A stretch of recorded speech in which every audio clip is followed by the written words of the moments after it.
Salom aziz qo'shiqsevar do'stlar. Bir doston, bir oshiq bilan bir ma'shuq qizning dostoni, ya'ni Shonozajon bilan Rahimullojonning dostoni. Shonozajonda 9 ta inog'asi bor ekan, o'zi bir ta qiz ekan. Otasi Shonozajonda ko'p yaxshi ko'rar ekan. Bularni hammasi Turkiyaga zindagarlik qilar ekan. Rahimullojon Ironga yashaydi va aksini ko'rib, bu Shonozajon va Rahimullojonga oshiq bo'lgan ekan. Necha vaqt qiz bilan bacha xushol bo'lib gaplashib yurgan ekan. Ammo ro'zlardan bir ro'z qizga Olmoniyadan amasini o'g'li xoskorlik qiladi.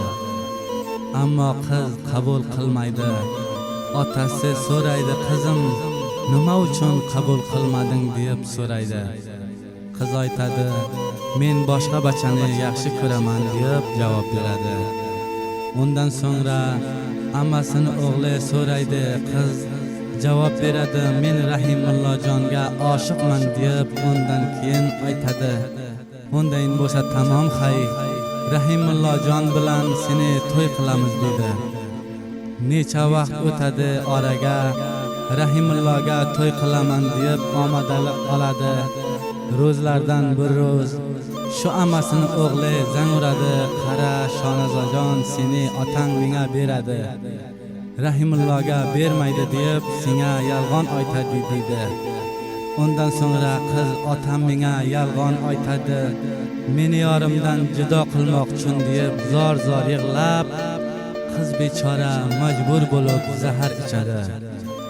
Opasi keladi, u toqqa ko'radiki, qizni og'zidan qon kelib yotibdi. Ojil uni shifoxonaga olib boradi. Ozgina shifoxonaga hushiga keladi. Opasiga zang uradilar. Opasi boradi, qizini bag'allab yig'laydi. Qiz opasini betiga qarab aytadi, opajonim, bergan sutingizni halol qiling dedi. Undan so'ngra so'raydi, Rahimulloga aytdingizmi dedi. Xohish qilaman, xabar bermang, agar u eshitsa o'lib qoladi dedi.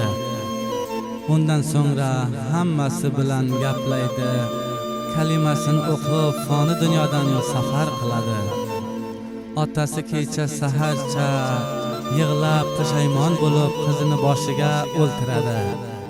Shifoxonaga undan so'ngra uni dafn qiladilar.